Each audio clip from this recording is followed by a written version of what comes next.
Halo teman-teman, jumpa lagi bersama saya ya. Video saya kali ini tentu saya akan membahas bagaimana kekalahan timnas Indonesia atas Jepang tadi malam dengan skor yang cukup telak ya, setengah lusin. Nah, saya tentu tidak menyesalkan kekalahan ini, tetapi yang menjadi sorotan saya adalah soal pernyataan si Towel. Ketika timnas kita masih dilatih oleh STY, komentarnya beda. Kemudian ketika timnas kita dilatih oleh Patrick Kluivert, komentarnya juga berbeda. Nah, untuk lebih memahami tentang apa yang saya sampaikan, mari bersama-sama kita dengar dulu pernyataan Towel ketika itu timnas kita kalah 0-4 dari Jepang di GBK saat masih dilatih oleh STY. Asia, Januari, kita kalah 1-3 dari Jepang. Tapi waktu itu nggak ada yang namanya Martin Pass, JZ ada. Artinya sekarang dengan mereka masuk harusnya lebih kuat lagi, sekarang lebih tambah confident lagi. Iya, maksud saya dengan ditambahi peluru itu kan kualitas harusnya naik. Kualitas cara bermain, not only hasil. Saya tahu sepak bola, saya tahu bagaimana Jepang bermain. Jadi kalau dalam posisi federasi minimal 1 poin, artinya draw. Kita bicara realistis. Kalau kita bicara strategi, karena kita kan targetnya ketua umum di media kan bilang lolos Piala Dunia toh. Ya. Entah itu mungkin nanti lewat ronde 4 dan sebagainya. Artinya kalau hitung-hitungan poin dalam 2 pertandingan besok lawan Jepang dan Arab ya. di Selasa 4 poin menurut saya. Skenario poin yang harus target. 4 poin itu berarti kalau kita tebak-tebak 1 lawan Jepang, 3 poin lawan Arab.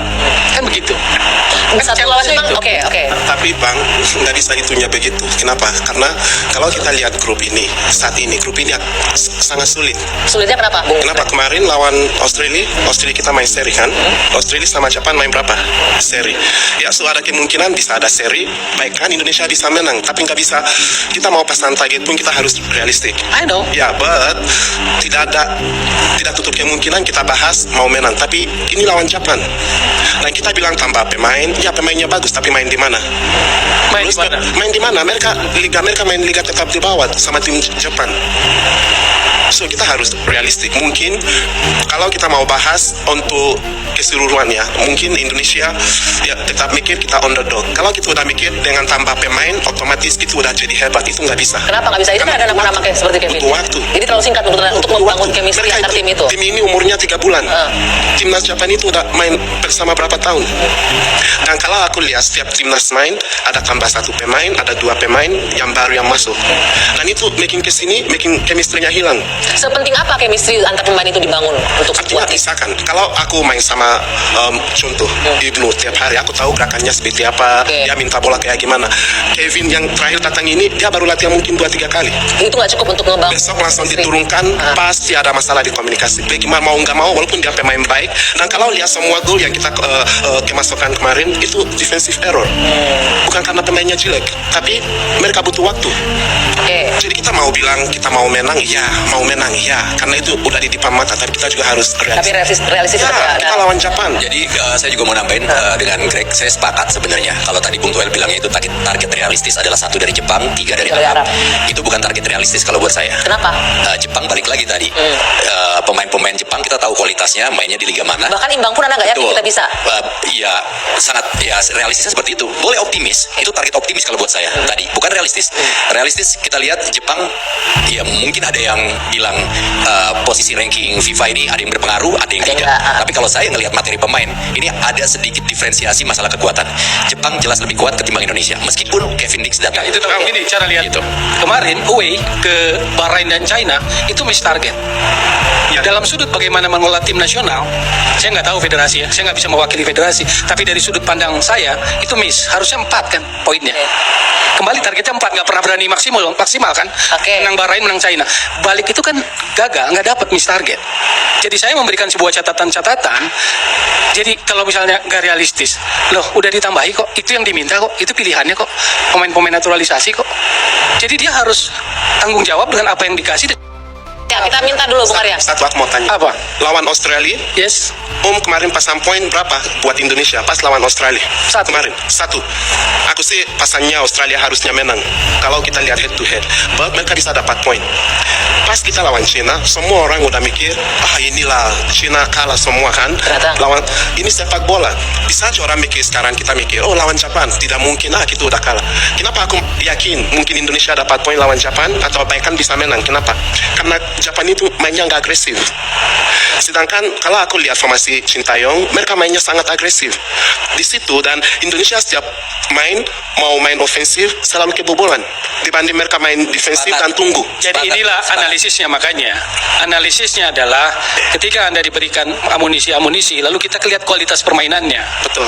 Kualitas permainannya, let's say dari November 2023 lawan Irak kalah Piala kualifikasi Piala Dunia 1-5, Filipina 1-1, baru di Maret menang Vietnam 1, ditambahin Tom Hai, Ragnar, JIZS menang 3-0 Vietnam, sama Irak kalah lagi 2-0. Kan yang saya mau tagih adalah karena dia sudah klaim level Asia. Saya mau tagih ucapan pelatih itu. Oke. Saya mau tagih level Asia itu. Federasi Kalau harusnya Anda sudah ngomong. klaim itu dan federasi begitu support, Mumpung bahkan ada stakeholder Bung Arya negara Expo. ini support, buktikan gitu loh. Mewakili Bung Tanya Arya. aku perlu waktu enggak? Oke, sebentar dulu bisa Orang sepak bola ngomong Arya. enak, clear gitu loh. Tapi karena pelatih sebagai yang paling bertanggung jawab ngomong gitu, saya sebagai pengamat mau nagih. Kapan ya misalnya kalah sama China terus kemudian ada pembahasan sepak bolanya? Nggak ada.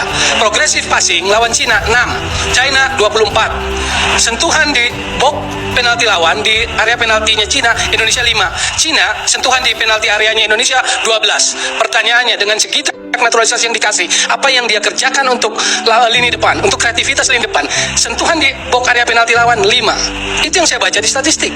Artinya harus Jawab dipush sudah bahkan target technical area. yang lebih lagi menurut Iya, Anda itu dengan yang pemain. menurut saya kemarin evaluasi ketum jangan cuma soal harus target lolos Oke, Piala dunia, Bung Arya, tapi juga boleh kualitas direspon bermain. sedikit. Iya, Tapi Ya teman-teman, Towel begitu menggebu-gebu ya. Dari sini kita bisa melihat bahwa Towel ini sebenarnya bukan benci dengan timnas, tetapi sesungguhnya yang dia benci itu adalah Sintayong. Ya, tadi dia sampaikan bahwa seharusnya ada Martin Paes, ada JIZS, kita harusnya mendapat 1 poin melawan Jepang ketika itu ya. Tapi ya itulah si Towel. Nah, kemudian video berikut yang akan kita saksikan bersama teman-teman, ketika tadi malam ya timnas kita dibantai oleh Jepang 6-0, reaksi Towel seperti apa? Nah, itu juga beda. Artinya orang ini boleh saya katakan manusia yang pling-plang ya. Dia kemarin-kemarin ketika STY masih melatih, semuanya dia salahkan STY. Menurut dia STY tidak mampu membuat para pemain yang sudah dinaturalisasi, para pemain yang bahkan bermain di Eropa itu tidak bisa berbuat banyak. Artinya di sini menurut si Towel ini STY tidak cocok untuk melatih timnas. Nah, menurut dia mungkin yang lebih cocok itu adalah Patrick Kluivert. Nah, seperti apa komentar Towel terkait dengan kekalahan timnas yang dibantai 6-0? Mari bersama-sama kita menyimak lagi video berikut ini. Kalau analisis serius sekarang, analisis serius memang kalah kelas. Apa menyangka enggak kalah 6 gol? Tentu tidak. Saya berpikir kalah 2 nih, 2 gol kebobolan iyalah. Jadi kalau kalah sih ya kepikiran, tapi nggak sampai 6. Tapi poin yang mau saya sampaikan adalah inilah kebenaran sepak bola yang tidak terbantahkan. Jepang bisa sampai di kelas itu karena sebuah proses panjang kan. Proses panjang yang bisa mereka lalui gitu loh. Jepang itu bermain dengan Japan Ways-nya yang sudah dia temukan. Tadi Wataru Endo main, kapten Jepang sesungguhnya, Liverpool. Statusnya masih kapten, tapi siapa kapten tadi diberikan? Takefusa Kubo. Artinya dia sebetulnya pertandingan tadi bicara tentang masa depan. Apakah Hajime Moriyasu akan seterusnya? Menurut saya 2026 ini adalah panggung terakhir Moriyasu. Setelah Moriyasu, pelatih berikutnya adalah Makoto Hasebe. Legenda Jepang yang sebelumnya kapten Jepang, yang juga jadi legend di Eintracht Frankfurt, main di Bundesliga. Sekarang posisinya asisten pelatih. Sama seperti 2018, waktu itu Moriyasu jadi asisten pelatih Akira Nishino. Jadi kita menghadapi lawan yang sudah berhitung tadi. Ngitungnya udah dari 1, 2, 3, 4, 5, 6, 7, 8, 9. Maksud saya itulah penjelasan dari kalah kelas. Itulah penjelasan dari kebenaran sepak bola itu tak terbantahkan gitu loh. Ya, menurut si Towel katanya Jepang itu dalam bermain bola mereka berhitung mulai 1, 2, 3, 4, 5 ya. Sementara dia lupa kalau ketika STY bergabung bersama timnas Indonesia itu bahkan mulai dari -10 ya. Dari -10 sampai levelnya itu benar-benar ya kita senang ya itu diikuti dengan peringkat FIFA. Nah, komentar ini ya yang barusan kita dengar bersama, Towel seakan-akan tidak mau menyalahkan para pemain, tidak mau seakan-akan menyalahkan pelatih ya. Padahal pelatihnya sudah kelas dunia, pemainnya sudah full ya. Pemain kipernya bahkan kiper-kiper Eropa ya, backnya juga begitu, main di Liga Italia. Nah, tapi masih juga tetap kalah dan kekalahannya juga sangat ngeri sekali 6-0. Nah, seandainya ketika itu saat STY masih melatih, Towel komentar seperti ini mungkin ya kita akui saja ya. Kan memang kita harus mengakui kelasnya Jepang itu beda jauh sama kita. Secara ranking saja sudah jauh. Ya, 15 sama 115. Itu sangat jauh sekali. Kita bukan menyalahkan timnas kita karena mereka kalah, tidak. Kita harus mengakui kehebatan dari Jepang. Itu harus diakui. Jepang beda kelas sama kita. Mereka membangun sepak bola itu sudah berpuluh-puluh tahun. Mereka berproses. Ya, tapi ketika Indonesia, ya timnas Indonesia bersama STY sedang berproses, muncul si Towel brengsek ini, dia protes. Ya, seakan-akan STY ini tidak layak untuk menjadi pelatih timnas Indonesia. Hari ini Bung Toel, intronya, Bung Pangi komentar dulu Bang, tambahan. Ternyata kami tidak menyangka ini betul-betul pemain seniornya semua yang nyaris diturunkan, bukan yang lapis kedua maupun lapis ketiga, Bung Pangi. Sebenarnya bahkan ini bukan semua pemainnya dipanggil ke full squad, yang sekarang banyak yang nggak dipanggil karena memang mereka udah lolos. Tapi kalau kita berkaca kepada apa yang didapatkan timnas Indonesia malam hari ini, itu sebenarnya saya melihat ini justru dibutuhkan oleh timnas kita. Satu, kita bisa mengukur level kita tuh nyampe di mana sih, ya begitu. Karena kita kan ya kemarin, kalau saya juga suka senang lah, kita euforia kan kita lolos ke ronde keempat. Saya sih merasa kebahagiaan itu layak untuk dirayakan gitu prestasinya. Tapi kita harus ukur juga kan, kita udah nyampe di mana sih. Saya tadi mantau kepada media sosial, saya melihat banyak orang caci maki timnas. Sebentar, caci maki. Ya, wah ini nggak bisa main, level kita emang cuma segini doang, lawan Jepang kalah.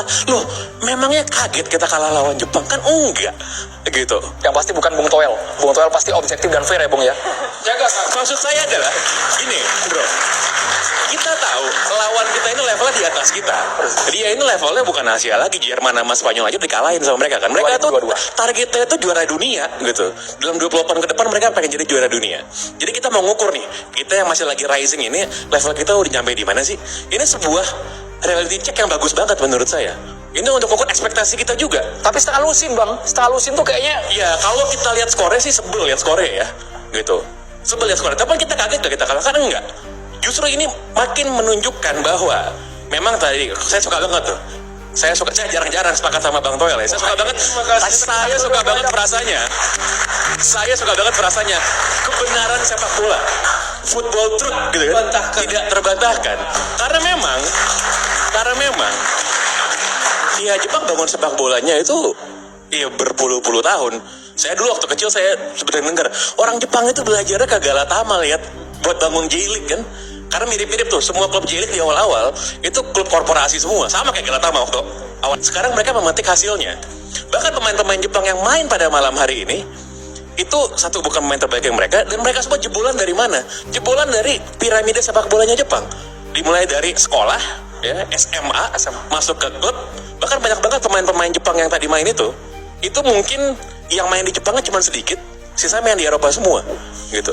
Dan kalau kita lihat ya itulah. Jadi memang kita sedang menempuh cara yang tidak lazim, dan itu sah-sah aja. Kita ada sesuatu yang mau kita akselerasi, tapi ini adalah sebuah penggambaran bagaimana sebenarnya pembangunan sepak bola itu seharusnya dilakukan, dan Jepang memberikan contoh yang luar biasa pada kita pada malam hari ini. Bung Anton Sanjoyo levelnya Ya, itu tadi yang saya sampaikan bahwa kita memang harus mengakui terkait dengan level sepak bola antara timnas Indonesia dengan Jepang itu sangat berbeda jauh, ya.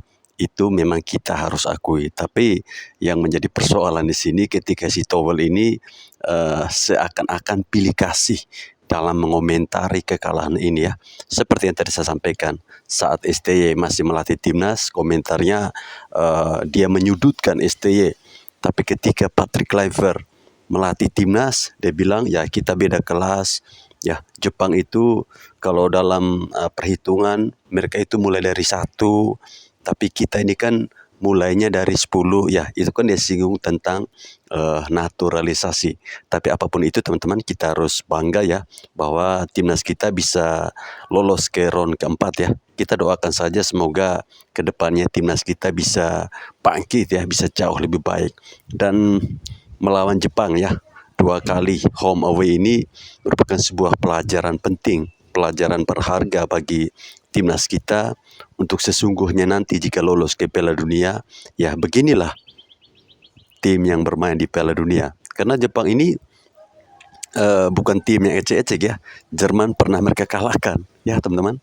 Nah, video berikut ada video dari Bung Binder, ya, mengamati tentang kekalahan timnas Indonesia atas Jepang, ya. Mari bersama-sama kita menyimak lagi. Berarti ya kalaupun Indonesia kalah, ya itu adalah hal yang wajar. Tapi menjadi tidak wajar kalau kalahnya dengan skor yang sangat telak. Kenapa tidak wajar? Karena kita tahu sekarang ini kan timnas Indonesia dipenuhi oleh pemain-pemain yang mayoritas bermain di Eropa dan bermain di pertandingan hari ini dengan rasa optimisme yang tinggi dan juga tentu punya kepercayaan diri yang baik setelah sebelumnya mengalahkan China dengan skor 1-0. Tapi tentu kita ingin melihat bentuk permainan dari tim nasional Indonesia kita. Bener dong, kita kan ingin melihat cara mainnya itu seperti apa. Jadi kalaupun kalah dari Jepang, ya tentu kita bisa memaklumilah hal itu. Ya kan teman-teman? Saya pikir itu satu poin yang perlu kita sepakati. Tapi kalau kalahnya yang pertama seperti yang tadi saya katakan dengan skor yang sangat telak, kemudian kedua tidak bisa memberikan perlawanan kepada para pemain Jepang, bahkan tidak bisa menciptakan satu pun percobaan ke arah gawang dari Jepang dan juga tidak bisa bahkan mendapatkan sepak pojok dan bahkan hanya satu crossing yang masuk ke dalam kotak penalti pertahanan Jepang selama jalannya pertandingan, itu pun setelah menit ke-80 kalau nggak salah, itu Lili Pali yang kasih crossing. Berarti ada yang salah dari permainan timnas Indonesia. Iya dong. Kalau gak ada yang salah, masa kalahnya telak sih? Jadi tampaknya para pemain Jepang ini menikmati jalannya pertandingan seperti mereka lagi latihan. Mereka tidak mendapatkan pressure yang berarti dari para pemain timnas Indonesia kita. Walaupun memang para pemain dari timnas Indonesia kita bekerja keras, luar biasa. Lari ke sana, lari ke sini, ya kan? Coba tackle, coba pressing, tapi gak efektif, Pak. Kenapa gak efektif? Karena tidak bisa bermain sebagai satu unit. Kenapa tidak bisa bermain sebagai satu unit? Karena saya jujur tidak melihat ada bentuk permainan dari segi taktik dari tim nasional Indonesia. Jadi sepertinya, atau mungkin juga saya salah, kalau saya melihat para pemain timnas Indonesia kita itu sepertinya menjaga telur di belakang. Tapi akhirnya telur ini kan pecah. Berkali-kali pecahnya. Karena pada saat para pemain Jepang itu maju, menusuk ke dalam, para pemain timnas Indonesia kita itu malah mundur. Coba perhatikan saja deh, nonton lagi gol-gol dari Jepang. Nonton lagi pada saat para pemain Jepang itu menyerang. Gak ada para pemain kita dari lini pertahanan itu yang bisa pressing ke depan. Oke, para pemain tengah kita memang ada, tapi gak jalan juga. Karena seperti yang saya katakan di konten preview dari pertandingan ini, bahwa Jepang mainnya tuh simple banget. Kasih bola ke pemain yang free, kemudian pemain yang free yang menguasai bola itu akan menunggu pemain lain melakukan pergerakan tanpa bola. Ya, itu yang saya katakan. Ya, kalian bisa nonton lagi konten preview dari pertandingan ini. Dan yang akan bergerak tanpa bola itu bukan satu pemain, Pak. Tapi minimal ada 2. 2 itu akan bergerak. Untuk apa mereka bergerak? Mengacaukan konsentrasi dari para pemain tim lawan. Itu juga lah yang terjadi di pertandingan hari ini. Sehingga mayoritas gol dari para pemain Jepang itu dihasilkan dari dalam kotak penalti pertahanan Indonesia dan juga bisa dicetak oleh pemain yang melakukan pergerakan tanpa bola. Hanya 1 gol itu yang dicetak oleh Kamada dengan melakukan pergerakan dengan bola. Tapi sisanya itu pada saat ada pemain Jepang melakukan pergerakan tanpa bola. Mulai dari gol pertama. Ya, komentar Bung Binder ini seakan-akan kalau boleh saya menduga ya, seakan-akan menyudutkan pelatih timnas Patrick Kluivert. Ya, ada benarnya juga. Kita melihat pertandingan tadi malam sepertinya para pemain itu kebingungan. Ya, seperti tidak ada taktik. Saya tidak mengerti apakah memang mereka tidak paham dengan taktik yang disampaikan oleh Patrick Kluivert atau seperti apa. Tetapi kalau berbicara soal pemahaman, seharusnya mereka paham dong. Ya, secara bahasa itu kan tidak ada kendala lagi. Beda kalau zaman STY ada yang menyuarakan bahwa ini masalah bahasa ya. Tapi kalau melihat dari segi permainan sih, kalau boleh jujur-jujuran ya teman-teman, saya itu lebih menikmati permainan di zaman STY. Itu lebih terarah, bagaimana mereka bertahan, bagaimana mereka menyerang, itu lebih terarah. Saya tidak bisa membayangkan ya, dengan kondisi pemain saat ini yang boleh dikatakan sudah lengkap ya. Striker oleh Romeni sudah ada. Permainan timnas Indonesia itu pasti akan lebih menggila. Ya, secara pengalaman kan STY ini kan pernah melatih timnas yang bermain di Piala Dunia ya. Ya, tapi ya sudahlah, semuanya sudah berlalu, tidak ada lagi yang perlu kita sesalkan. Sekarang mari kita menghadapi tantangan berikutnya, yaitu untuk di round keempat nanti kita akan bertemu dengan tim-tim yang hobi buat drama ya.